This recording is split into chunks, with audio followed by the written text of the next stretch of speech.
Hello, les internautes de l'Underground, vous êtes atterris sur la chaîne de Roulette Vendetta et aujourd'hui on va parler de trucs qui sont pas forcément rigolos mais qui peuvent expliquer pourquoi je suis tombé aussi dans la roulette. Mais c'est une longue histoire. Et pour faire simple, je vais vous expliquer tout simplement comment j'ai appris la mort de mon meilleur ami. Eh bien c'était il y a quelques jours durant France-Espagne qui était un match vraiment difficile à suivre pour moi français, car la France s'est pris une déculottée impressionnante. Une fessée, mais vraiment la pire fessée de toute l'histoire de la Coupe du Monde, en fait, hein. Je pense que là, c'était vraiment une purge à suivre. Les Espagnols, ils nous faisaient des sombreros à la fin. Enfin bref, en fait, franchement, t'es fan de foot, t'es fan de l'équipe de France, tu payes ton billet, tu vas aux États-Unis pour voir ça, tu vois. Mais franchement, je crois que tu commets un meurtre, hein. Je crois que tu sors ta carabine et tu shootes sur quelqu'un, quoi. C'est là, ça va plus, quoi. Et donc, en fait, j'étais en train de regarder ce match-là et c'est là que je reçois un SMS, tout simplement. Je reçois un SMS et j'apprends la disparition.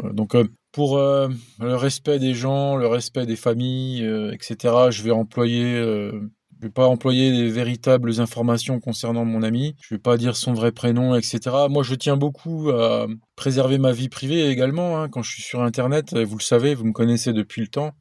Et c'est pas autre chose que essayer d'éviter des problèmes inutiles, en fait. Voilà, il y a rien d'autre que c'est pas du tout je veux cacher la vérité. Au contraire, la vérité, elle est là et je vais vous en parler. Mais ça sert à quoi de comment dire, de mettre en danger les autres ou de se mettre en danger soi-même, de toute façon, parce que moi, je pense que dans cette société, il faut vivre caché. Voilà, ça c'est mon opinion personnelle. Après, il y en a, ils me diront, bah non. Il faut faire confiance aux gens, les gens sont gentils. Bon, chacun pense comme il veut. Moi, voilà, je suis comme ça. Ah, bref, donc on va l'appeler Arthur, mon meilleur ami. Voilà. Donc je reçois ce SMS et vous voyez bien toute l'ironie, hein, de l'univers dans ce match qui est la pire douleur footballistique que j'ai pu jamais ressentir. Au-delà même de la finale contre l'Argentine dans la Coupe du Monde 2022, où déjà on s'était pris une fessée en première mi-temps, mais quelque chose de vraiment avant de montrer un signe un petit peu plus combatif, mais tout en ayant perdu cette finale. Et je pense que c'était le début du déclin de l'équipe de France, d'ailleurs. C'est cette finale, elle montrait à quel point on était assez peu combatif. Les Argentins, ils sont rentrés comme des pitbulls sur le terrain, et ils avaient raison de le faire. Moi, je considère que quand il y a une finale, ouais, tu rentres comme un pitbull, et il n'y a pas de discussion possible. Tu vois, c'est comme si tu rentrais dans le casino et tu dis, bon, je vais aller miser 5000 euros aujourd'hui sur la roulette parce que j'ai envie de les multiplier par 5. Toi, tu vas pas jouer 5000 euros à la roulette, les mains dans les poches. C'est pas comme quand tu viens avec tes 50 balles et que tu la joues cool. Tu vois, et d'ailleurs, c'est pour ça que sur ma chaîne principale, j'ai fait une vidéo de motivation, une bonne compile de rap, quoi, tu vois, qui te met une trick d'enfer, tu vois, et c'est ça qu'il faut, tu vois.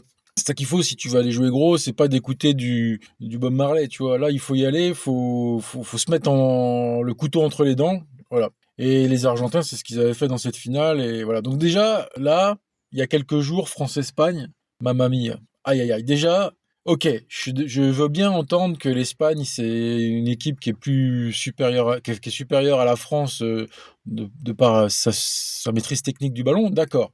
Mais le manque de combativité, ça, non, j'accepte pas. Là, quand on est payé à ce prix-là, qu'on voit qu'une Coupe du Monde, c'est quand même quelque chose de rare, arriver en demi-finale, il y a beaucoup de gens qui n'y arriveront jamais. Il y a beaucoup d'équipes qui n'arriveront jamais en demi-finale et pourtant qui le méritent. Je te donne un exemple, la Suisse. Ils mériteraient, mais ils iront jamais. La Suisse n'ira jamais en demi-finale. Bon, peut-être que si, un jour, mais ils auraient peu de chances de la gagner s'ils y arrivaient, tu vois. Parce que là, dès que tu arrives dans le dernier carré, il n'y a plus d'histoire de Bolivie, de Suisse ou de Curaçao ou je sais pas trop quoi, là, arrêtez, tu vois. Mais nous, la France, on n'a pas respecté ça. Donc, c'est pour vous situer la douleur la douleur. En fait, je comprenais pas ce que j'étais en train de voir. J'étais en train de voir une équipe de fantomas sur le terrain, des mecs qui étaient absents, ils étaient pas dans leur grolle.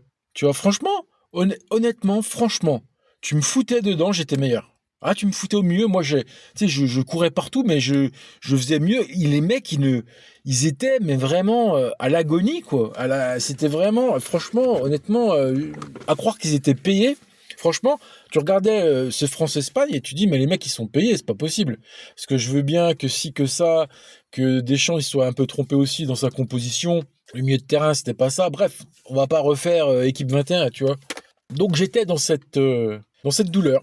Oui, pourtant c'est pas mon équipe, c'est pas moi, j'en ai rien à cirer, et puis c'est que du divertissement. Beaucoup disent que le foot c'est pour abrutir les foules. Mais j'ai l'honnêteté d'avouer que on est faillible et que on peut regarder des cochonneries, on peut regarder des sucreries. Alors, j'irai pas jusqu'à regarder du Hanouna, mais je m'accorde la niaiserie footballistique.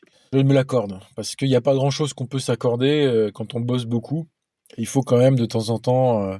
La Coupe du Monde a permis ça, mais franchement, c'était le départ de la France. En fait, ce France-Espagne signait le départ de la France de cette coupe et pourtant, elle l'avait bien maîtrisé de bout en bout jusque-là. Et c'est ça, c'est ce choc qui a été vraiment difficile parce que c'est pas comme si la France avait fait une mauvaise Coupe du Monde et machin. Non.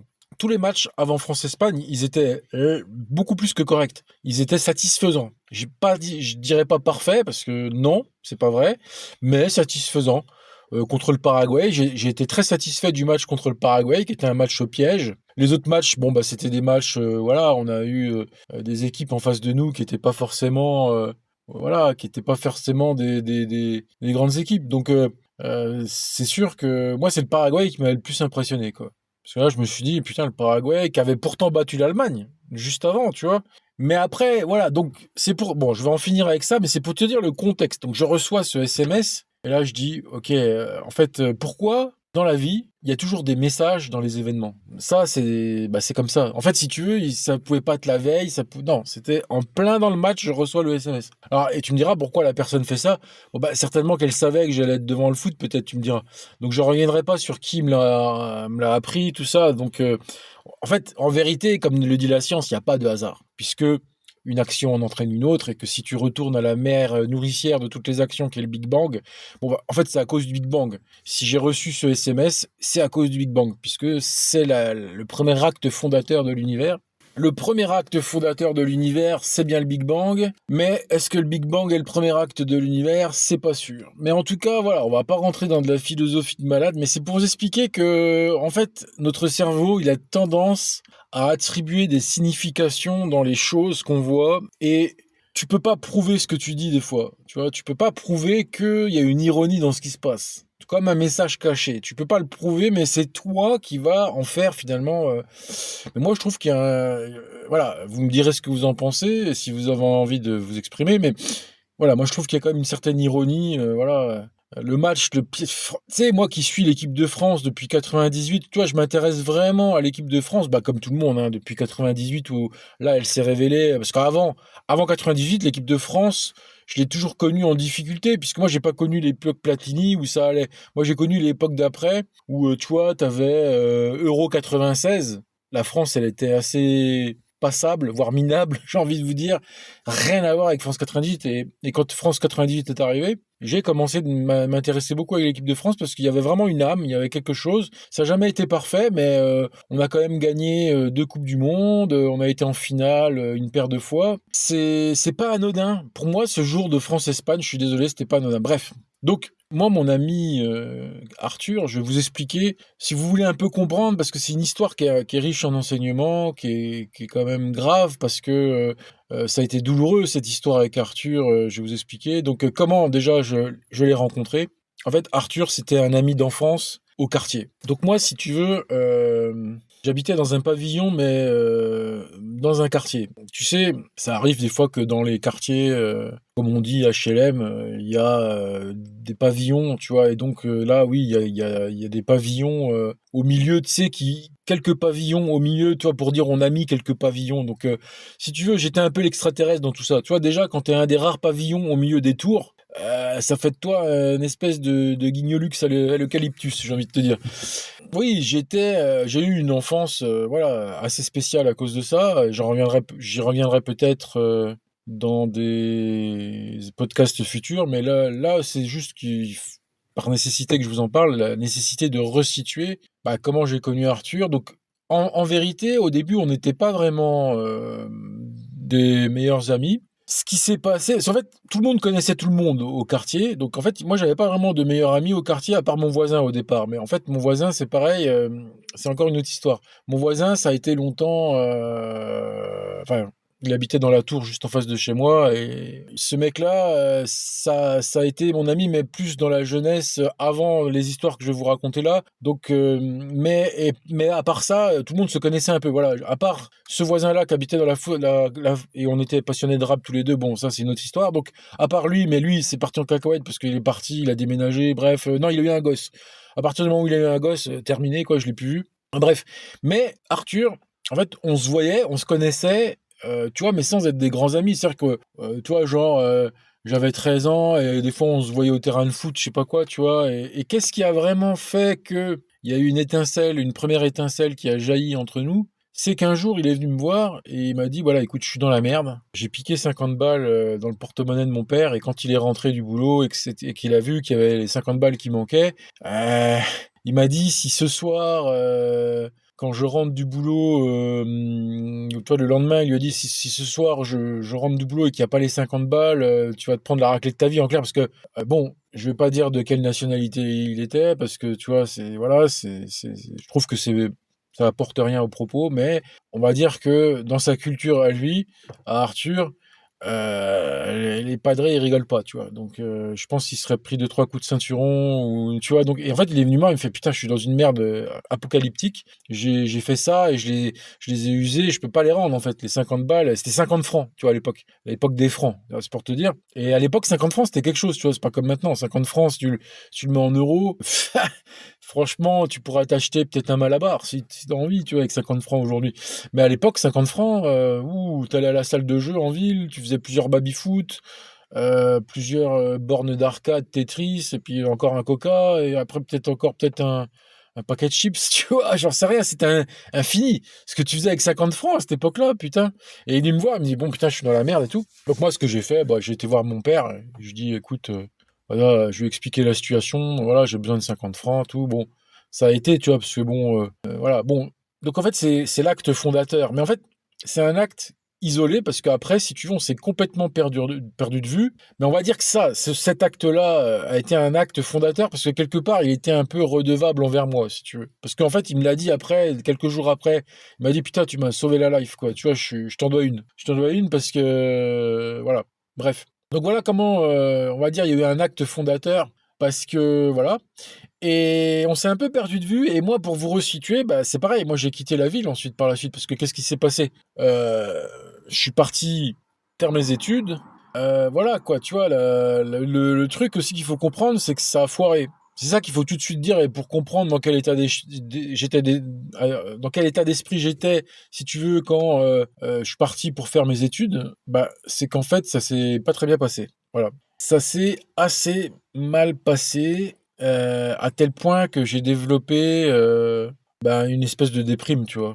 Voilà, c'est-à-dire que, je savais plus ce que je voulais faire, tu vois? J'étais, en questionnement, tu vois? Je dis: «Bon, ça me plaît pas», tu vois? J'ai abandonné une filière dans laquelle j'étais, tu vois? Je veux pas m'appesantir sur le sujet, mais grosso modo, j'étais dans un IUT service qui s'appelle Services et réseaux de communication, si je me souviens bien ou après en fait, j'ai tenté 2 DUT différents, en fait.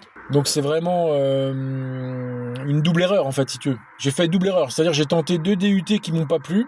J'ai fait 2 premières années de DUT et il y a quelque chose qui allait pas dans le truc et je pourrais pas t'expliquer ce qu'il y avait. Et du coup, je rentre chez mes parents. Parce qu'il y avait aussi l'histoire de l'armée, donc j'ai dû parce qu'à l'époque, il y avait encore, comment dirais-je? Le service militaire, tout ça. Donc en fait, bon, j'ai réussi à me faire réformer, machin bidule, mais j'étais quand même obligé de faire les 3 jours. Ensuite, j'étais obligé de faire les classes, tout un bordel, mais bon, ça me plaisait pas et j'ai réussi à me faire réformer pour raison médicale, tu vois? Parce que j'ai un problème de santé, héréditaire, on va dire et qui est quand même assez lourd.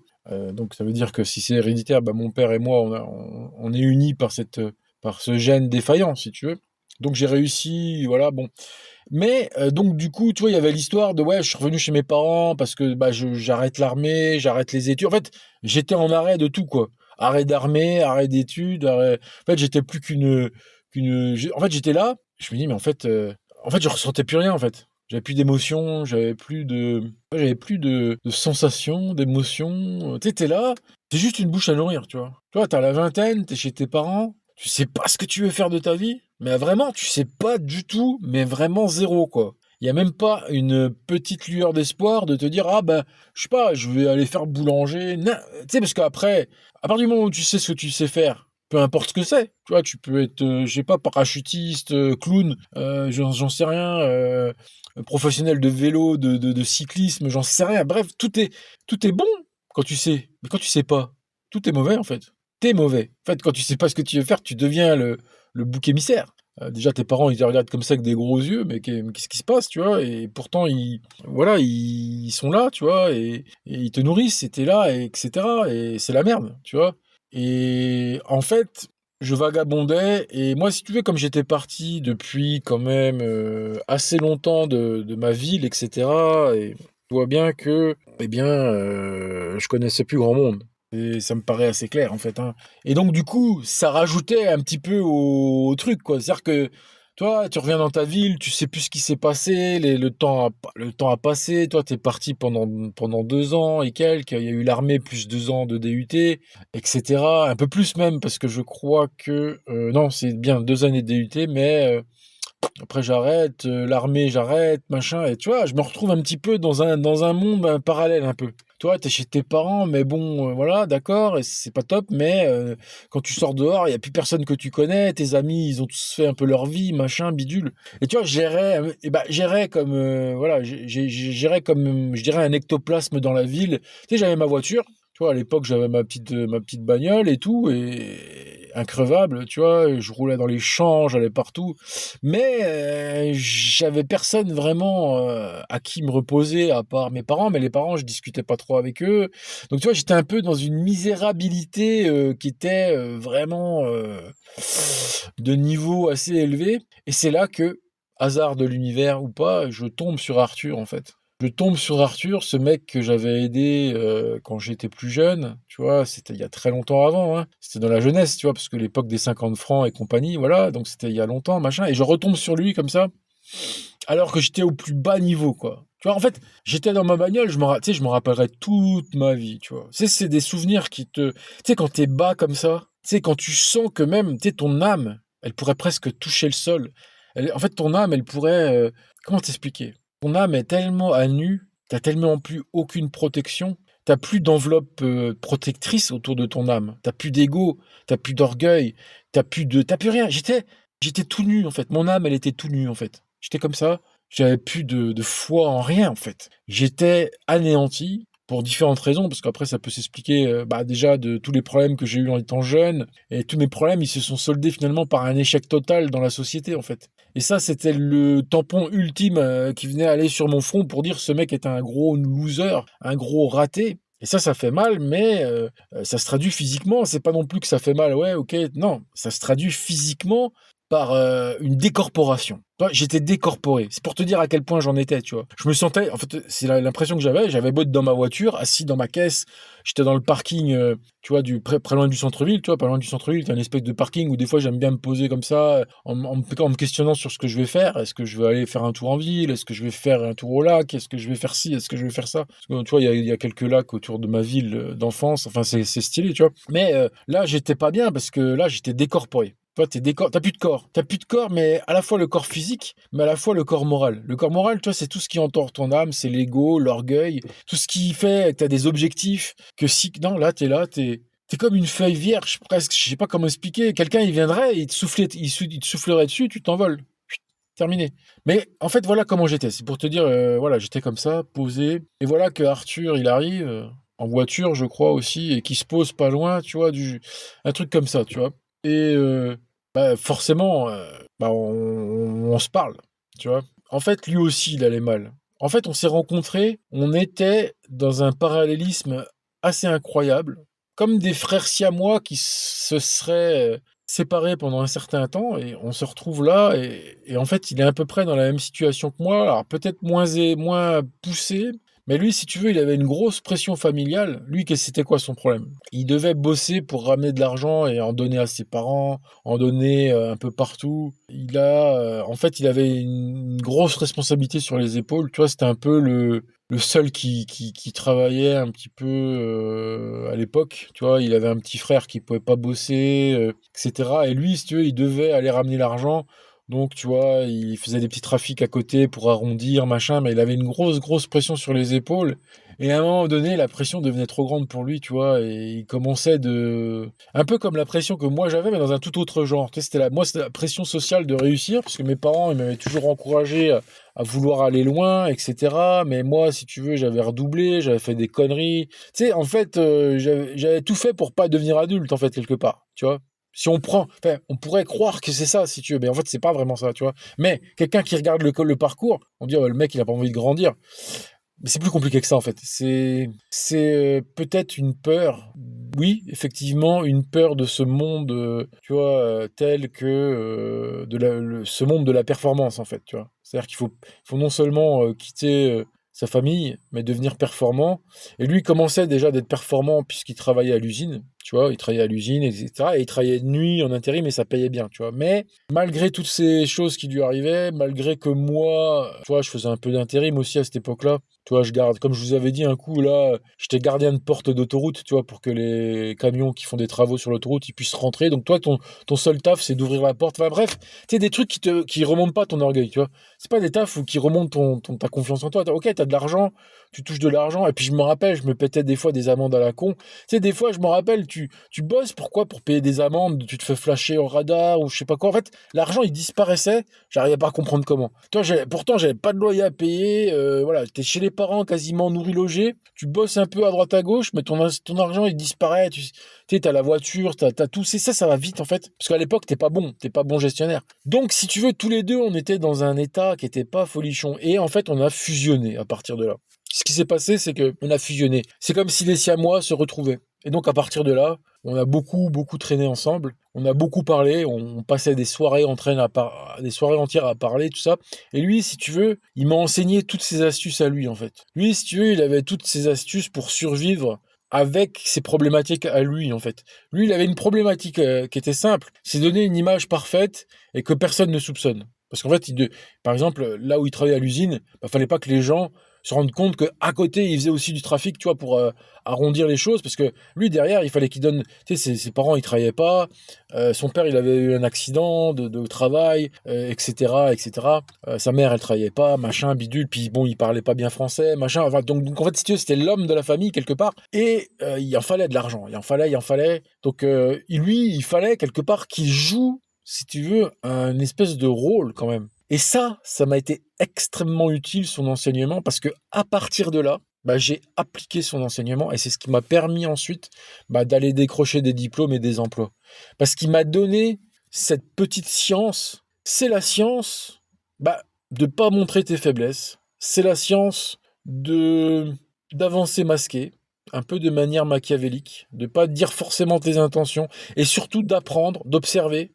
Toutes ces choses-là, c'est toutes les choses que je ne savais pas en fait, que mes parents ne m'avaient pas appris, ni l'école. Tu sais, l'école, ils t'apprennent pas à te faufiler dans le système. Et donc là, je lui suis très reconnaissant pour ça. Il m'a sauvé la vie. Arthur, c'est quelqu'un qui... D'ailleurs, je ne l'ai pas dit dans le début de podcast, mais paix à son âme, parce que c'est quelqu'un que j'apprécie sur le plan intellectuel, car et je pense que lui, quelque part aussi, il a dû apprendre de moi des choses, parce qu'après, il a avancé sur son chemin, mais je ne crois pas qu'il a réussi à vraiment atteindre ce que lui voulait. La vie qu'il voulait avoir, j'ai l'impression qu'il ne l'a pas eu, tu vois. Parce que lui, il était très porté famille, tout ça, et ça s'est mal passé avec sa femme, tu vois. Il a finalement eu une femme, etc. Il a eu deux enfants, tout, et moi, j'allais chez lui, tu vois, je connaissais. Mais après, il m'a expliqué ce que sa femme faisait quand lui, il allait bosser, parce qu'après, lui, il était obligé de partir bosser loin, tu vois, et ça, c'est jamais bon. Donc sa femme, elle travaillait pas. Quand lui était pas là, elle partait faire des trucs que je t'explique pas, tu vois, c'est pas mes histoires, mais bon, tu m'as compris. C'est parti en cacahuète à ce niveau-là. Donc je pense qu'il n'a pas forcément obtenu comme moi. Aujourd'hui, moi, j'ai un peu la vie que j'ai envie d'avoir, presque. Mais ouais, oui et non, on va dire. Oui, j'ai peut-être la vie que j'idéalise, mais je suis pas non plus satisfait. Tu vois, c'est-à-dire que la satisfaction n'arrive jamais. Voilà. Donc j'aurais jamais cette impression de satisfaction. Il y a toujours quelque chose de plus à aller chercher, tout ça. Mais je crois que j'étais quand même été mieux. Si tu veux, je me suis mieux servi de lui, de son apprentissage, de ce qu'il m'a enseigné, que l'inverse. Et ça, c'est beau. Tu vois, en fait, le concept d'amitié, fructive, c'est très intéressant. Tu vois, moi, l'amitié, c'est quelque chose qui m'a beaucoup aidé et que peut-être dans l'avenir m'aidera encore, tu vois. Je ferme pas la porte, mais là, c'était une très grosse amitié intellectuelle où vraiment, sur le plan intellectuel, on avait une complémentarité et des points communs, tu vois, sur la façon de voir le monde. On était tous les deux un peu rêveurs. Tu vois, on était là, tu vois, lui, il imaginait des boîtes. Assez souvent, il imaginait, tu sais, des concepts, des nouveaux produits. Tu vois, il voulait monter une marque de sap à un moment donné. Et puis, il a fait des trucs un peu dingos, hein. C'est-à-dire que lui, pour te dire, il a réussi à devenir un dessinateur industriel, tu vois, sur le logiciel CATIA. Donc après, il était embauché à un moment donné par Dassault pour tu sais, dessiner des réacteurs d'avion, tu vois, en 3D sur des logiciels comme ça. Tu vois, CATIA, c'est un logiciel justement qui a été fait par Dassault. Et CATIA, si tu veux, ça te permet de dessiner des voitures, après pour les produire, tu vois. Après, tu les dessines, en premier lieu, tu les dessines sur ton PC avec ta souris. Tu vois, tu fais les pièces, tout ça, en fil de fer, 3D, machin, bidule. T'appliques des forces, toi, tu dis, tiens, t'appliques des tensions physiques et tout, machin.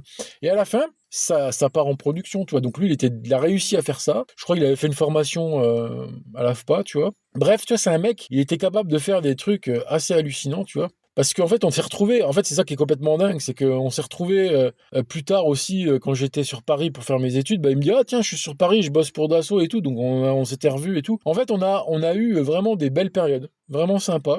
Mais il y a eu quand même des épisodes qui ont été assez traumatiques parce que en fait, en fait, le problème de la fusion, c'est qu'un jour, elle doit s'arrêter. Tu peux pas fusionner avec quelqu'un de manière éternelle, surtout quand tu as un tempérament comme moi et comme lui, tu vois, où on est un peu indépendant, si tu veux. En fait, on est des gens très. En fait, moi et lui, on a ce côté très indépendant, on était.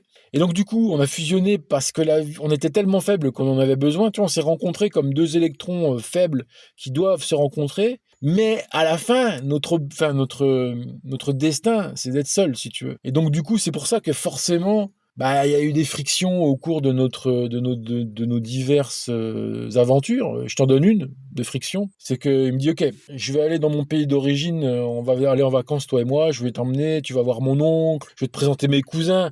Donc c'est vrai, ça a été super intéressant. Mais il a montré, en fait, le truc, c'est qu'il a montré un autre visage là-bas. Toi, il a montré le visage un petit peu autoritaire, le visage de vengeance quelque part. Parce que là, j'étais plus dans mon territoire à moi, j'étais dans le sien, tu vois. Parce que lui, quelque part, en France, il était, quoi qu'on en dise, il est sur mon territoire. Je sais que c'est con à dire, mais genre, lui, quand il m'a dit, bah viens, on va aller dans mon pays d'origine, il y a mon oncle, il peut nous accueillir, il a un appart et tout. Alors ça, c'est vrai, ça a été des vacances vraiment incroyables. Mais on a presque failli se battre là-bas, par exemple, tu vois. À un moment donné, dans le train, on devait prendre le train ensuite pour rentrer, tu vois, pour reprendre l'avion, tu vois. Et à un moment donné, on a failli se battre et tout. Il y avait les flics qui nous ont dit calmez-vous, machin. Vous êtes amis, arrêtez, machin. Ils ont été super cool les flics, hein, parce que là, ils pouvaient nous embarquer. Tu vois, et tous ces trucs-là, ça m'a montré une autre facette de lui que j'imaginais vraiment pas, tu vois. C'est-à-dire que les gens, dis-toi une chose. Dis-toi un truc de très important, c'est que les gens, même si c'est ton meilleur pote de l'espace, il peut te cacher une autre facette. Et ça peut être ta femme, ça peut être ton frère, ça peut en fait n'importe quelle personne sur Terre mis dans une autre situation, un autre pays, ou une autre tension politique, une révolution politique, un machin. Tu vois, les gens, ils vont. Tu vois, c'est le Covid, c'est machin. Il y en a, ils vont se transformer en balance, ils vont balancer leur voisin. Eh, mon voisin, il a pas mis son masque. Enfin, tu vois, ce que je vais t'expliquer, c'est que ça n'existe pas, selon moi, l'amitié pure à 100% jusqu'à la fin des temps, tu vois. Genre, t'es ami à la vie, à la mort. Non. Pour moi, les amitiés peuvent être très poussées, très fusionnelles. Mais à un moment donné, tu finis par voir. Alors, si t'es trop fusionnel, c'est là que tu finis par voir les facettes que t'avais pas envie de voir. Si t'arrives à garder tes distances, bah, c'est le mieux. Tu vois, je vois, par exemple, ma mère, elle a gardé comme ami son ami d'enfance. Et elle voit souvent son ami d'enfance. Mais ils savent garder énormément de distance. C'est-à-dire que c'est juste, ils vont aller boire un coup une fois par an dans un café, un resto, un machin, tu vois.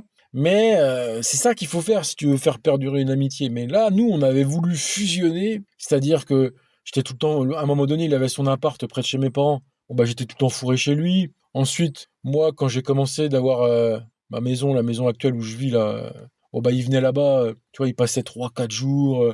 Bon, bah, je te passe les détails, tu vois, c'était binouze, machin, pétard à fumer, je sais pas quoi, bidule, enfin, tu vois le truc, tu vois, c'était, bon, bah voilà, c'était l'amitié qui, sur le papier, était vachement bien, parce que, tu vois, on était sans cesse en train de se challenger sur des nouvelles idées, tu vois, je dis, tiens, moi, tu sais, je lui ai montré des trucs, il était fou, tu vois, par exemple, je te donne un exemple tout con, mais je lui ai montré Age of Empires. Age of Empires, tu vois, c'est un jeu sur PC de stratégie qui est quand même pas mal, tu vois. Parce que tu vois, t'es là, tu prends tes troupes, tu construis des bases, machin, et puis en plus, c'est dans la mythologie, tu vois, grecque, bidule, enfin, tu vois, c'est stylé, des beaux graphismes à l'ancienne, machin, tout, tu vois. Donc ça, bah, en fait, ça montre que moi, pour moi, c'est tout con. En fait, pour moi, c'était la routine. Parce que quand j'avais fait mes études, bah, tout le monde jouait un peu à des trucs comme ça, tu vois. Donc pour moi, tu sais, ça représentait rien d'extraordinaire. Mais pour lui, bah, ah ouais, putain, il est tombé par terre, tu vois. Dès que je lui ai montré le jeu, putain, il a joué toute la nuit. Moi, je me suis endormi à côté de lui, tu vois. Il a joué toute la nuit à côté de moi. Enfin, tu vois le délire. Et après, quand lui, il était sur Paname, j'allais dans son appartement à Paname. Lui, il était à Neuilly, tu vois. Il avait trouvé un appartement à Neuilly, tu vois, mais un petit, tu vois. Et voilà, donc, tu vois, ça m'a fait découvrir Neuilly. Lui, il est venu me voir quand j'étais dans le sud de Paris, dans mon centre de formation, tout ça, c'était Créteil, tout ça. Donc bref, tu vois, c'est l'amitié fusionnelle. Et quand tu tombes là-dedans, il n'y a rien à y faire. Toi, tu peux toujours essayer de te débattre. Tu sais, c'est comme une espèce de tourbillon dans la baignoire. Tu sais, le siphon, quand tu vides l'eau du bain, tu sais, ça emporte tout dans son passage. Les poils, la mousse, tout ce qu'il y a, puis ça part dans le siphon. Mais là, j'étais emporté dans un siphon, c'est le siphon de l'amitié fusionnelle. C'est-à-dire que tu t'es attiré par quelqu'un. Il y a quelqu'un, il t'attire. Mais le truc que tu vas t'apercevoir, c'est qu'un jour, ça va être tout à fait le contraire. Un jour, il va plus du tout t'attirer. Un jour, en fait, un jour, tu vas t'apercevoir que cette fusion-là n'a plus de sens. Un jour, tu vas t'apercevoir que finalement, c'est un humain comme les autres. Que il est faillible.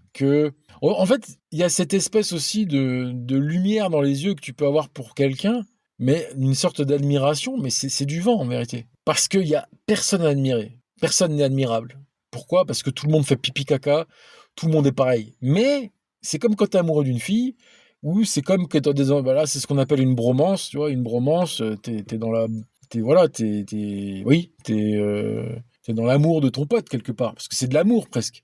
C'est de l'amour parce qu'en fait, il peut te dire n'importe quoi, tu diras oui, c'est génial. Toi, après, quand je repensais à son histoire de sape, finalement, j'y repensé par la suite, tu vois, je dis, en fait, tout ce qu'il m'avait montré, les croquis, tout ça, bof, finalement, ça casse pas trois pattes à un canard. Mais quand il me l'avait montré à l'époque, je fais, putain, ce mec est un génie, quoi. Et tu vois, le truc, ouais, putain, mais vas-y, tente, c'est trop fort. Et puis, tu vois, tout ce qui, tu sais, en fait, en fait, c'était la magie.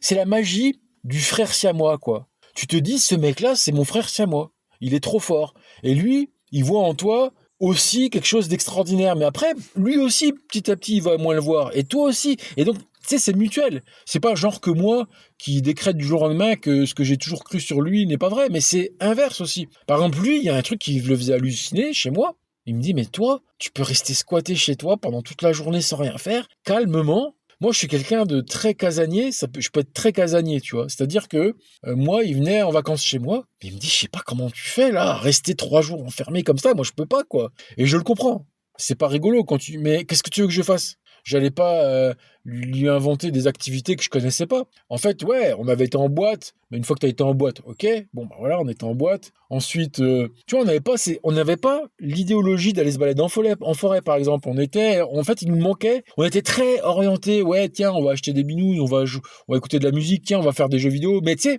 on n'avait pas un renouvellement assez fort, je pense, de ce qu'on avait à faire. Et ça aussi, c'est-à-dire qu'en fait, ça se manage une amitié. Il faut ça. Si tu veux vraiment passer beaucoup de temps avec quelqu'un, il faut toujours renouveler les activités. Et ça, c'est trop dur au bout d'un moment. Et de toute façon, ce qui devait arriver, c'est que on s'est un peu perdu de vue. En fait, ce qui est assez incroyable, c'est qu'on s'est vu dans beaucoup de contextes différents. On s'est vu dans le contexte de mon quartier, on s'est vu dans le contexte de ma baraque, on s'est vu dans le contexte de son appart à Paris. Bon, moi, j'avais une chambre qui était tellement petite dans formation qu'on pouvait pas trop se voir dedans, donc c'était pas la peine de se voir là-bas. Mais après, quand il a eu ses enfants, bah après lui, il s'est pris un petit appartement dans la campagne. Donc là, j'allais le voir, tout ça. Bon, bah il y avait sa copine. Sa copine, c'était une fille, tu vois, qui m'avait intéressé par le passé, tu vois. C'était rigolo, quoi. C'est une fille dans le passé, avant qu'elle se mette avec lui, c'est une fille que j'avais dans le collimateur. Mais après, bah, j'ai laissé tomber, tu vois. Je dis, ça y est, de toute façon, oui, parce qu'elle elle était méga puissante, on va dire. Elle était méga belle, quoi. Bon. Et en fait, bon, bah, c'est ce que je te dis. Après, elle a fait les conneries quand lui il partait travailler sur Paname. En fait, finalement, bah, lui, ce qu'il m'a montré en prenant cette place-là, c'est que j'y aurais été malheureux à cette place. Tu vois, ça, c'est aussi un enseignement qui était vraiment incroyable. C'est que mais bon, à aucun moment j'étais jaloux parce qu'en fait, je me dis, bon, ça va, c'est mon meilleur pote. En fait, il y a quelque chose du genre, bon, bah, tant que c'est avec mon meilleur pote qu'elle est, ça va.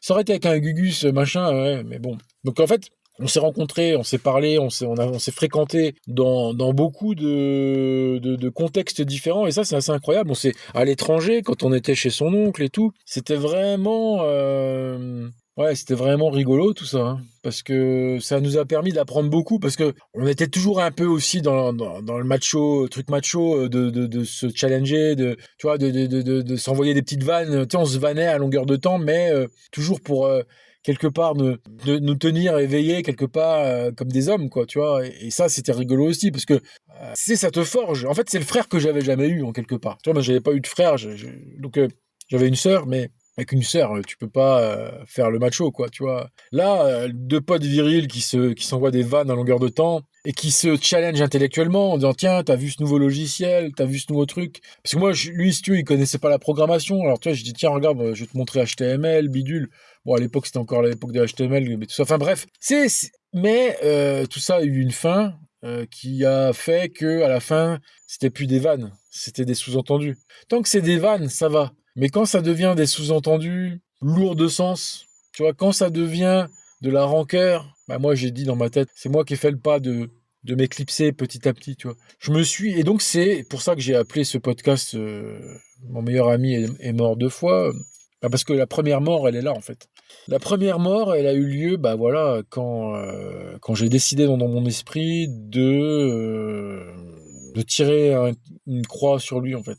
Et donc, il a disparu dans mon esprit et je me suis dit, en fait, je lui ai fait comprendre aussi, hein, tu vois, on a eu des discussions, et écoute, on doit faire nos carrières, on doit faire nos vies. Parce qu'après, lui, par exemple, à un moment donné, il était parti à Toulouse. Et j'ai dit, mec, t'es trop loin, qu'est-ce que tu veux que j'aille te voir là-bas? Toulouse, c'est le bout du monde. Tu sais, c'est plus comme dans le temps où, bon, à la rigueur, Paname, ça va. Toi, il y a un train qui part là-bas, à la rigueur, depuis chez moi. Mais Toulouse, tu vas pas aller en Toulouse en train ni en bagnole, tu vois, enfin, pas dans le week-end, hein, tu vois ce que je veux dire. Donc là, on faisait que de se téléphoner. Et déjà, là, il y a eu une perte, en fait. À partir du moment où on ne pouvait que se parler par téléphone, eh ben, t'as plus la personne en face de toi. Toi, t'as la personne, bah, tu l'écoutes, et c'est plus pareil. La magie, elle est plus là. Parce que, après, ces gens, bah, t'écoutes les exploits de ton pote qui est parti sur Toulouse. Alors, c'est cool, il t'explique ses exploits, ses problèmes. Ah ouais, mon voisin, il m'a fait chier, bidule. Tu sais, il est dans son délire, parce que, tu sais, il était parti là-bas, il travaillait aussi à Cadarache, près de Marseille, je sais pas quoi. Lui, il bougeait beaucoup pour le boulot, comme moi d'ailleurs. Tu vois, j'ai quand même fait beaucoup de villes aussi pour le boulot. Donc ça, c'est ça aussi le problème, hein. Tu vois, on parle d'amitié machin éternel, mais à partir du moment où déjà tu changes de ville et que tu pars à l'autre bout de la France pour des raisons professionnelles, bon, bah, c'est sûr que là. Donc tu vois, il y a tous ces trucs-là. Voilà, tu peux rien y faire. Je pense que si on était resté ensemble, on se serait aussi bouffé le nez. Je pense que par exemple, si on était resté dans ma ville natale et qu'on n'avait jamais bougé, moi et lui. Mais nous, on avait soif d'apprendre. On était un peu comme ça tous les deux. On avait soif d'apprendre, soif d'espace, soif d'aller de l'avant pour découvrir des nouvelles choses. Rendez-vous, rendez-vous compte, on partait de loin, moi et lui. C'est-à-dire que moi, j'étais là, j'avais aucun diplôme, rien, machin. Lui, il était là, il avait juste un travail à l'usine. Ok, il gagnait bien parce que tu vois, c'était de nuit et que machin, mais il en avait marre. Tu vois, il dit ouais, c'est nul, tu vois, t'es sur les presses à l'usine, ok, tu gagnes de la thune parce que c'est la nuit, c'est en intérim. Mais après, il y a eu un événement qui l'a poussé à partir. Et cet événement, c'est qu'ils l'ont embauché. Et figure-toi qu'à partir du moment où ils l'ont embauché à l'usine, bah, il a perdu tous ses avantages. Il a perdu justement les primes d'intérim, les primes de nuit, tout ça, parce qu'après, il était de jour. Donc tu vois le délire en fait. Le délire il est simple. Les événements de la vie nous ont poussé à nous bouger le cul. Moi il y a eu un événement qui a fait que j'ai pu enfin décoller, bah, c'est que j'ai eu un poste dans l'informatique, mon tout premier poste. Alors avant même que j'avais un diplôme, j'ai réussi à obtenir un contrat de 6 mois. Et si tu veux, c'est ça qui a été le marchepied vers ma nouvelle vie en fait. Il y a toujours quelque chose qui te permet de changer de vie. Toi, t'es ce mec-là qui traîne en ville, qui fait des petits trucs en intérim à droite, à gauche, t'es paumé, t'es machin, et tu deviens quelqu'un qui va faire un premier poste, repartir à Paris, faire un AFPA, formation professionnelle pour adultes, repartir dans un bon délire, tu vois. Et ça, c'est grâce à lui, c'est sûr. Mais je crois que grâce à moi, il peut dire la même chose, hein, parce que moi, j'ai été de bons conseils aussi. Je lui ai dit, écoute, tu veux partir de l'usine? Pars. Mais il m'en a voulu en plus, hein. Je lui ai dit, écoute, tu sais ce que tu fais? Tu te fais virer. Comme ça, tu garderas ton chôme dû. Et c'est ce qu'il a fait. Il a fait tout pour se faire virer et il s'est fait virer. Mais après, il m'en a voulu. Il me fait, ouais, finalement, je regrette, machin. Mais après, finalement, il m'en a pas voulu. Parce que c'est après, par la suite, que ça l'a forcé à reprendre son diplôme. Tu sais, il a repris ses études, il a fait son diplôme de dessinateur industriel, machin, et finalement, il est devenu quelqu'un, parce que, voilà, tu peux rester à l'usine toute ta vie, ok, mais tu vas faire quoi? Tu vois, tu vas pas monter en grade, tu vas rester employé, ouvrier en bas de l'échelle. Et là, quand tu commences à revenir dans des trucs comme ça, où, tu sais, tu réfléchis, tu fais de la conception, machin, bidule. Bon, alors aujourd'hui, maintenant, avec l'intelligence artificielle, je te conseillerais peut-être pas de y aller les yeux fermés. Parce que certainement que l'intelligence artificielle va nous remplacer sur ces sujets-là, en fait, hein, tout ce qui est intellectuel, machin, conception en 3D, comme lui, bidule, dessin industriel. Je sais pas, hein, je m'y connais pas en dessin industriel, mais peut-être que l'IA pourra dessiner des structures industrielles. Enfin bref. Mais à l'époque, bah c'était quelque chose, hein. À l'époque, c'était franchement sympa de pouvoir s'élever socialement sur le plan intellectuel. Parce qu'après, finalement, on gagnait pas plus, tu vois, on gagnait pas plus d'argent. Mais on avait cette satisfaction d'avoir un métier intéressant, un métier passionnant, comme je l'ai encore aujourd'hui. Donc tu vois, j'y dois beaucoup. Quoi qu'on en dise, même si j'avais tiré un trait sur notre relation, bah j'ai jamais dit que j'allais tirer un trait sur ce qu'il m'avait apporté. Ce qu'il m'avait apporté et ce qu'il m'a apporté est éternel. Et je l'ai encore dans le cœur. Parce que pour moi, j'ai toujours un profond respect pour lui. Parce que j'ai compris que c'était la vie qui nous avait séparés. C'est la vie qui nous a mis en porte-à-faux et qui nous a séparés déjà une première fois, puis maintenant c'est la mort qui nous a séparés. Mais voilà, il n'y a pas d'animosité à aucun moment, parce qu'il y a une sorte de maturité, de compréhension. Tu comprends que bah, la vie nous a mis des bâtons dans les roues, quoi. Mais en fait, ça n'a rien à voir avec nous, ce qu'on a pu ressentir, ce qu'on a pu échanger. On a fait des trucs incroyables. Toi, je te passe toutes les anecdotes de malades. Un coup, ouais, on était parti en boîte, on était parti draguer, on draguait dans tous les sens et tout, tu sais, c'était vraiment débridé comme vie, mais cool, et des trucs que tu oses pas faire tout seul, et machin, et puis un certain sérieux. C'est ça qui était bien, c'est que ouais, on pouvait boire 2-3 binous, mais on restait toujours sérieux et dans la quête intellectuelle de nouvelles idées. Tiens, je vais créer une boîte. À un moment donné, il avait un pote à lui qui avait créé une petite boîte pour l'usine justement où il bossait pour récupérer le plastique, le refondre, le recycler. Et après, il m'avait présenté ce pote-là. Donc tu vois, tous ces petits trucs à côté, tu vois, genre lui qui me présente à X, moi qui le présente à Y, parce qu'on s'est présenté X, Y, des gens en commun.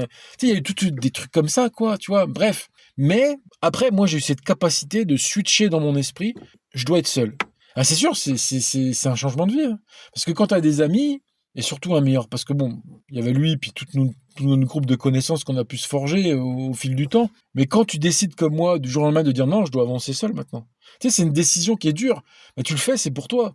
Tu le sais. En fait, tu sais qu'il y a des décisions qui sont dures à prendre en amitié, en amour, avec quoi que ce soit, ou des fois quitter un job. À un moment donné, tu le sais au fond de toi. Tu sais que tu dois faire un switch intérieur qui peut paraître brutal aux yeux des autres, qui peut paraître complètement what the fuck parce que c'est un changement de vie, qui peut être radical, mais moi j'ai cette capacité d'être extrêmement radical. Et c'est ça qui fait que dans la vie, j'arrive à avancer. Parce que d'un jour à l'autre, je change de vie. Hop, je change de ville, je change de vie, je fais un nouveau truc. Et ça, c'est quand tu as été détruit que ça te permet ça. La destruction dont je vous parlais en début d'émission, où j'étais un ectoplasme sur le sol, prêt à disparaître, à me dissoudre dans le paysage, bien évidemment que tu es obligé de reconstruire de quelque chose de nouveau après ça. Et c'est ça que Arthur m'a permis. Donc Arthur, félicitations à toi, tu m'as reconstruit. Tu m'as aidé à me reconstruire où j'étais dissous. Mais c'est bien parce que quand tu te reconstruis, tu choisis comment. En fait, je crois que moi et lui, on avait besoin de déconstruire toute l'éducation qu'on avait subie. On nous avait bourré le mou toute notre jeunesse avec ce que nous disaient les parents. Oui, il faut un taf sécurisé, il faut faire ci, il faut faire ça, faut... Tu sais, la vision pratico-pratique des parents qui était peut-être bonne pour les années 70-80, j'en sais rien. Mais là, nous, on devait reconstruire notre histoire à nous, tu vois, et se défaire de toute cette violence mentale, cette manipulation mentale qu'on avait pu avoir au travers de la société, mais aussi des médias, mais aussi de l'école, mais aussi de plein de trucs. Je pense que c'était un reboot. On a effectué un reboot ensemble. Et après, c'est ça qui est bien, c'est qu'on a pu construire ensemble à un moment donné, mais à un moment donné, il fallait que la fin, si tu veux, la cerise sur le gâteau, la finition de la construction, c'est soit toi, chacun de notre côté, qui le fassions. Et chacun de notre côté, c'est ce qu'on a fait. Lui, il a fait les finitions de ce qu'il voulait faire de son côté, et moi, j'ai fait les miennes. Et évidemment que quand t'as ton frère, siamois, qui comme ça disparaît, en plus, t'apprends ça pendant France-Espagne, parce que là, pour moi, l'équipe de France, elle a disparu, c'est pareil, on la retrouvera jamais. Pour moi, la grande équipe de France, tu sais, celle qu'on a connue, celle des Grisons, Griezmann, celle des Zizou. Et là, je sais pas si un jour on aura une autre âme d'équipe de France, mais tu vois, t'apprends ça, t'apprends que ton frère siamois, que certes, ça faisait des années qu'on se parlait plus, mais c'est quand même quelque chose qui méritait, je pense, de faire une émission, tu vois. Parce que je me suis dit, bah, il faut que je m'exprime là-dessus, il faut que ça sorte, faut que j'extirpe un petit peu tout ça, parce que c'est en faire le bilan, tu vois, et pour avancer, parce que quelque part, c'est une partie de moi, mais je sais qu'il va me protéger, je sais que c'est un ange gardien, tu vois. Ça, c'est ça aussi qui me rassure, tu vois, je sais que là, il va devenir mon ange gardien, tu vois, il va être là, il va veiller sur moi, parce que je sais que c'est quelqu'un de bon, tu vois, c'est quelqu'un qui avait des défauts, comme moi. Mais lui, il savait voir le bon en moi, et moi, je savais voir le bon en lui, là où d'autres le stigmatisaient. Si tu veux, lui, bah, pour t'expliquer pourquoi un petit peu, c'est-à-dire en fait, il était un peu moqué au quartier. Tu vois, au quartier, quand il était jeune, il était un peu moqué parce que, tu vois, il avait tendance à bégayer, je crois, ou je sais plus quoi, il y avait un problème, tu vois. Je pourrais plus te le dire parce que ça fait très très longtemps, mais tu sais, quand il était après, je pense il s'est mûri, il s'est durci. Mais je crois que moi et lui, on avait ce point commun d'être un peu des électrons libres à part, tu vois. C'était quelqu'un de très fort et respecté parce que par la suite, il est devenu un des mecs les plus respectés de la ville, hein, parce qu'il mettait des torgnoles à tout le monde, hein. Tu sais, en fait, pour te dire clairement, quand il bossait à l'usine, en même temps, bah, c'était le boss des produits, si tu veux. Tu vois, les produits, si tu voulais un produit dans la ville, c'est lui qu'il fallait voir. Tu vois, il avait.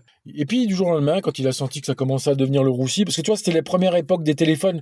C'est les tout premiers. Là, je te parle de ça, c'est les années 97, 98, 96, dans ces eaux-là. C'était les premiers téléphones et il a senti le vent tourner aussi, qu'après, on allait être observé avec nos téléphones, tu vois. Lui, si tu veux, il a pu perdurer dans une espèce d'économie parallèle, comme il a fait, parce que c'était encore l'époque où les gens, ils se parlaient que de vive voix. Et là, ça allait. Mais là, une chose est sûre, à cette époque-là des téléphones, à cette époque-là de tous ces WhatsApp, de tous ces machins, de tous ces trucs, tu peux facilement te faire remonter par ton IP, par ci, par ça. Tu vois ce que je veux dire? Donc, et lui, quand il a senti ça, il a tout arrêté. Du jour au lendemain, il fait ah, ça sent plus très bon. Et il a raison, hein, parce qu'après, une fois qu'il s'est rangé des voitures, comme on dit dans le jargon, quand il s'est rangé, bah, ça fait que de tomber, hein. Les têtes sont tombées.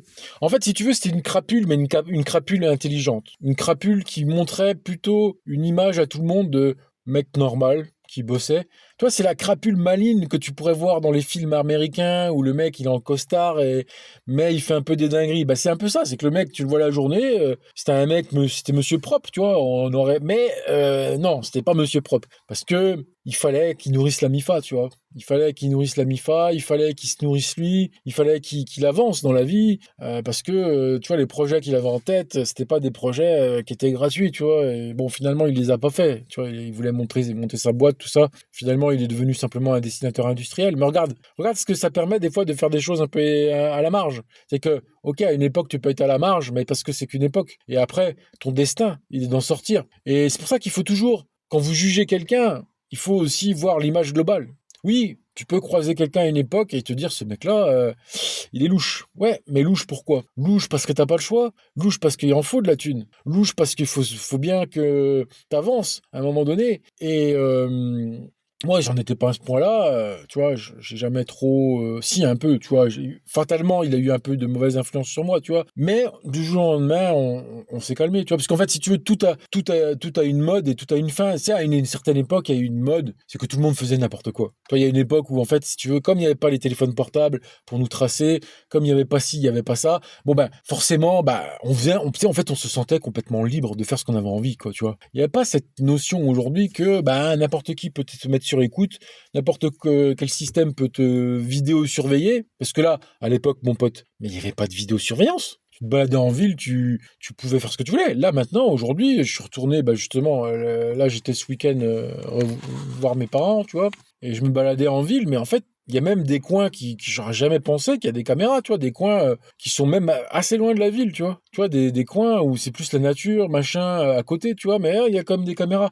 Et en fait, l'époque est complètement différente, mais voilà, quand on est dans les années 90, il y avait une certaine insouciance. On se considérait pas comme des Kairas ou quoi que ce soit pour faire. On se dit, mais en fait, personne ne nous voit. Personne nous voit. Les balances, c'est un truc qui n'existait pas trop parce que franchement, on était plus ou moins des potes d'enfance, machin, bidule. Donc, tu sais, c'est une confiance naturelle.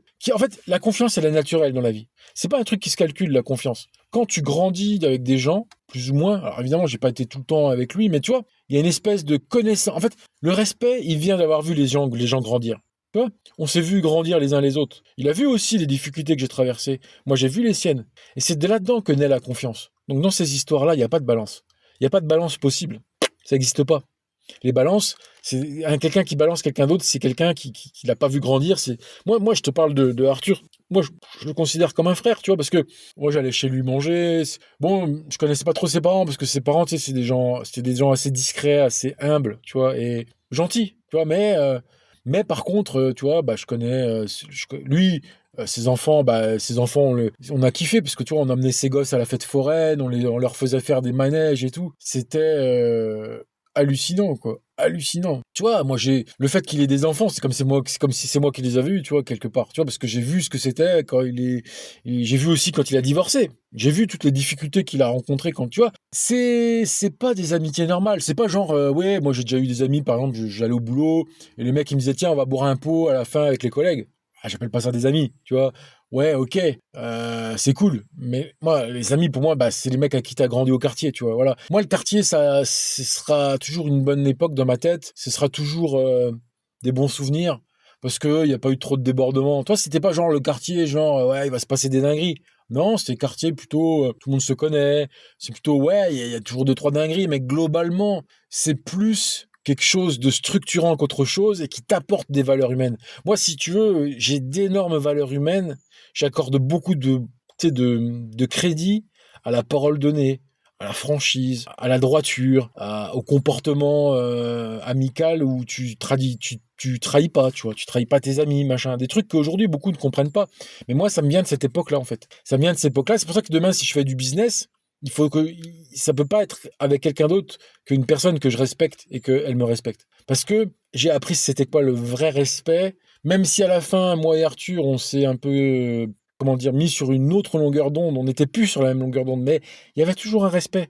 Jamais j'aurais fait une dinguerie, tu vois, jamais on en est venu aux mains. On a failli, mais jamais on en est vraiment venu aux mains. Et ça montre aussi un respect. Tu sais, quand vraiment t'apprécies quelqu'un, t'as même pas envie de te battre avec. Toi, t'as même pas envie.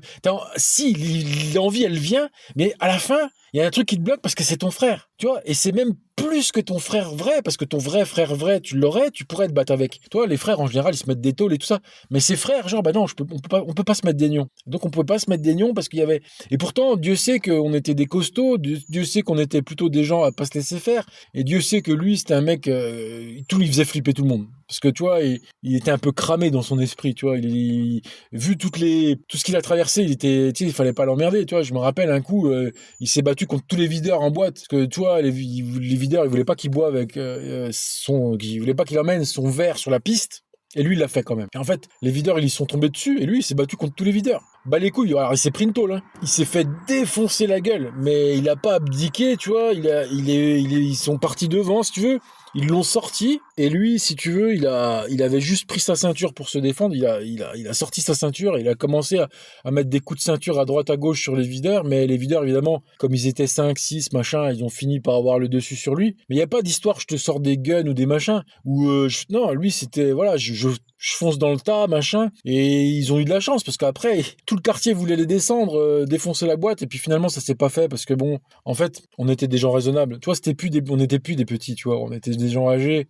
Moi, j'étais pas là ce jour-là, hein. Moi, tu vois, il m'a raconté l'histoire, et bon, après, il y avait tout le quartier qui voulait descendre et tout, mais finalement, ça s'est pas fait, parce qu'en fait, la violence, c'est pas toujours la réponse à la violence. Là, en fait, les videurs, ils ont fait preuve d'une grande violence pour rien, pour une histoire de verre sur la piste. C'était pas la peine de le foutre dehors comme une merde. Ils l'ont pris, ils l'ont foutu dehors, mais c'était pas racisme, si tu veux. Voilà, il y a des gens qui sont pris pour la nationalité qu'ils dégagent, pour ce qu'ils sont. Tu vois, oui, certes, il n'allait pas faire ça. Oui, je suis d'accord que c'est quand même assez abusé parce que c'est interdit. En fait, c'est même pas que voilà, c'est interdit. C'est répété à longueur de temps par le DJ, par je sais pas quoi, par les gens. Oui, c'est interdit de venir avec son verre sur la piste. Mais lui, voilà, il a voulu braver un peu l'interdit. Bon, je pense pas que ça méritait de se faire défoncer la gueule. Il était croûté de partout, il avait des bleus de partout, machin. Mais moi, ça me serait pas arrivé, tu vois, moi. Moi, tu vois, justement, on a des différences. La différence, elle se situe là. C'est que moi, jamais, j'ai cette sensation de devoir un petit peu m'affirmer de manière virile au milieu des autres. Moi, pour moi, c'est une perte de temps. pour moi, on doit s'affirmer intellectuellement. Mais lui, voilà, il avait tendance à vouloir aussi, et je te dis jamais contre moi, tu vois, il a jamais osé, et pourtant il s'est déjà embrouillé avec énormément de monde, tu vois. Il y avait un pote à nous qui était un peu casse-couille. Ah putain, il l'a défoncé, il l'a emmené en forêt, quoi. Il a dit viens, viens, t'inquiète pas. Il l'a emmené en forêt, il l'a défoncé, parce que l'autre il faisait le con de manière répétée. Il l'a ramené, il lui a fait vivre. Moi, il m'aurait fait ça. Je sais pas si je me serais défendu parce que c'est dur de frapper sur un frère, tu vois. Mais nous, on n'en est jamais venu aux mains. Ce qui est, je pense, une marque de fraternité. On était tellement proches sur le plan intellectuel que pour nous, c'était bas niveau, quoi. Tu vois, c'était bas niveau de revenir entre nous, en tout cas. Après, sur les autres, c'était pas bas niveau, parce que moi aussi, j'ai mis des torgnoles à droite à gauche, hein, je te le dis. Il y a des mecs, ils m'ont pris, ils ont bavé sur mon dos. Il y en a un coup, il avait raconté qu'il baisait ma sœur et je sais pas quoi, faire des trucs à la con. Quoi? En fait, le mec, il crachait dans le dos de ma reuse, tu vois. Bon, bah, j'ai été le voir, je dis, mon coco, j'ai mis une torgnole, quoi, tu vois. Après, ça s'est arrêté là, parce que, bon, c'était un avertissement, tu vois. Je suis pas violent, mais quand tu touches à ma famille, ma sœur, ou je sais pas quoi, mon cousin ou bidule, ah là, c'est pas pareil, frère. Mais voilà, moi, je suis pas un violent, c'est pas moi qui vais aller faire le con en boîte. Moi, jamais je me suis trop embrouillé en boîte. En boîte, j'étais discret, j'étais là, bon, hop, j'allais draguer. J'ai de la chance, j'ai jamais dragué la meuf d'un mec, donc d'un mec qui se serait rebellé. Mais il faut avoir le nez fin, si tu veux, parce que des fois, tu peux te faire péter la gueule parce que t'as voulu toucher à la meuf qu'il fallait pas, machin. Je veux dire que même Old Dirty Bastard s'est fait péter la gueule en boîte. Tu sais, c'est un des chanteurs du Wu-Tang Clan, là, groupe de rap de ouf. Même lui, il est venu à Paris, il a tchatché une meuf, il s'est fait péter la gueule. Donc, tu vois, moi, j'ai ce petit nez fin de dire, ok, est-ce que ça en vaut la peine? Est-ce que ça vaut la peine d'aller se chicaner, se chicoter avec X ou Y? Je crois pas, je crois pas. Mais en tout cas, lui, c'était ça, quoi, tu vois. Donc en fait, moi, je vais en finir là, tu vois. C'est une vidéo, ben voilà, je t'ai relaté la double difficulté que je suis en train de vivre. C'est-à-dire que c'est un peu trop tard quand la personne a disparu pour essayer de le revoir, hein.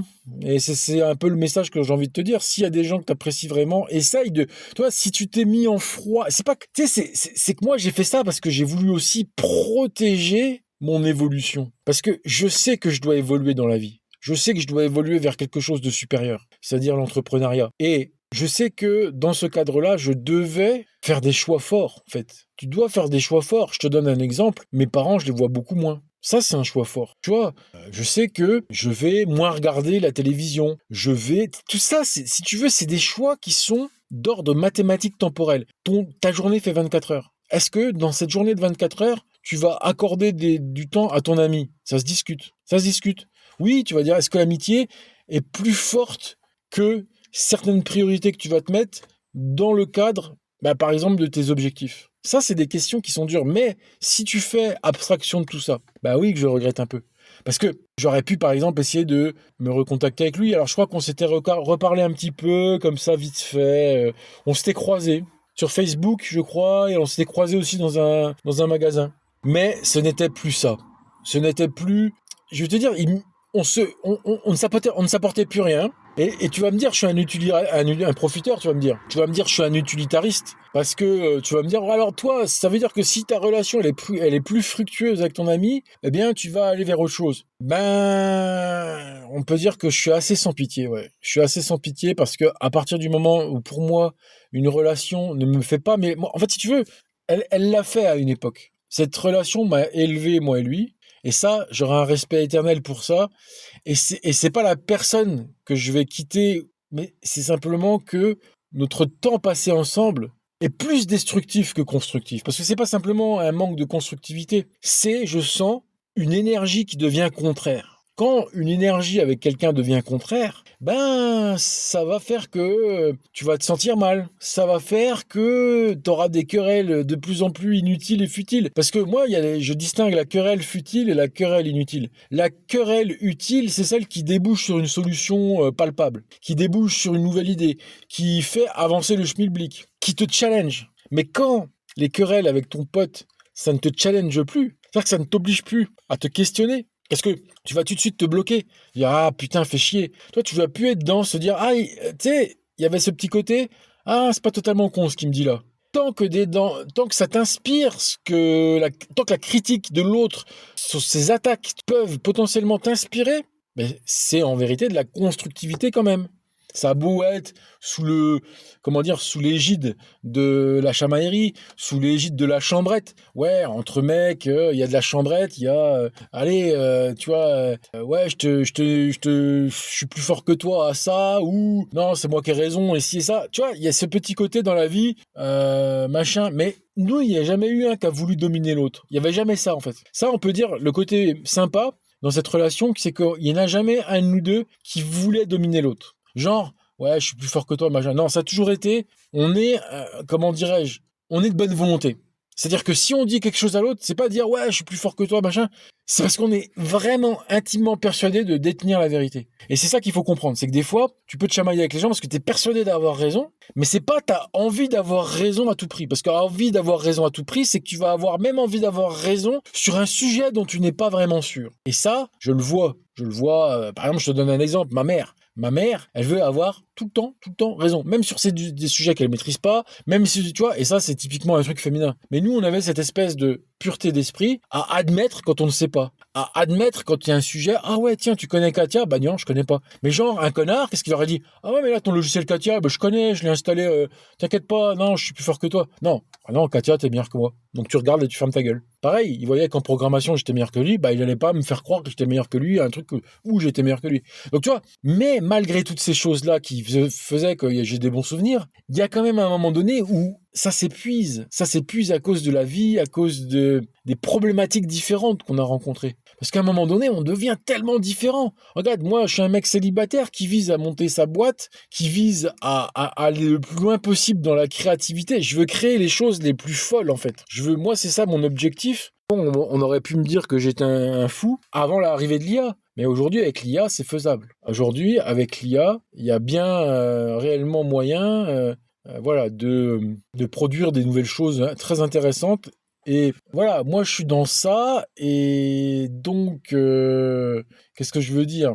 Et lui, il était dans ses prérogatives familiales, par exemple, dans des prérogatives qui sont un petit peu difficiles à concilier avec une vision comme la mienne, parce qu'après, c'est moi qui deviens un petit peu l'électron libre dans l'histoire après. Bah ouais, t'es célibataire, t'as pas d'attache, tu peux déménager où tu veux, quand tu veux. Lui, c'est plus pareil, parce que bien qu'étant divorcé, fallait quand même que, tu vois, il s'occupe un peu de ses enfants, même si c'était plus la mère qui avait la garde, mais il y avait toujours cette notion de réalisme familial. Dès que tu es ancré dans les réalités familiales, ce que je comprends, tu vois, moi, si tu veux, j'ai envie de vraiment construire des choses, des monuments, des trucs. Moi, mon rêve, ce serait de faire un film, tu vois. J'ai des rêves, en fait. Et je sais que les rêves, ils s'accompliront pas. Parce que les rêves, justement, par nature, ce sont des choses qui ne s'accompliront jamais. Par contre, ça va m'entraîner sur le chemin d'actions concrètes. Et ce sont ces actions concrètes que j'ai envie de laisser derrière moi, plus qu'une famille. Bien sûr, si il m'arrive d'avoir un enfant, je le garderai. Si il m'arrive de trouver l'amour féminin, voilà, parce que ça, je pourrais vous en parler. J'ai eu des histoires comme ça, donc qui étaient assez rigolotes aussi. Hein. Là, vous avez vu, c'est assez tumultueux avec mon pote. Mais tout ça pour vous dire que c'est dur. Même si j'ai fait ce choix conscient de diminuer mes relations avec lui, même si lui, du coup, finalement, il m'a pas tant couru après que ça quand il a vu que moi, ça me saoulait un peu. On était un peu dans un éloignement mutuel et tout. Mais maintenant que j'apprends qu'il a disparu, ça fait quand même un peu chier quand même, tu vois, parce que tu te dis, parce que dans mon esprit, tu sais quoi? Dans mon esprit, je pensais qu'un jour, on allait se retrouver. Dire, regarde, j'ai fait ce que j'avais à faire. Toi aussi. Vas-y, maintenant, on est des vieux cons, on a 70 ans, et tac, on va se raconter nos vies. Tac, on va profiter. Et moi, j'avais un petit peu ça dans le fond de mon esprit, tu vois. Je dis, ok, là, temporairement, il faut que je me mette dedans, tu vois. Temporairement, il faut que je me mette dans mes bails, dans mes trucs de roulette. Il faut que je devienne meilleur à la roulette. Pourquoi pas professionnel? Il faut que je fasse des logiciels de roulette. Il faut que je fasse de l'IA, de la roulette, de l'IA. Il faut que je fasse ma chaîne YouTube. Il faut que je fasse ci, il faut que je fasse ça. Et toutes ces choses-là, au départ, c'était plus dans la musique. Voilà. Mais après, la musique, j'ai vu que c'était un peu bouché. Donc, j'ai abandonné un peu l'idée de faire des choses dans la musique, dans le rap, si tu veux. Bref, ça fait chier, mais c'est comme ça.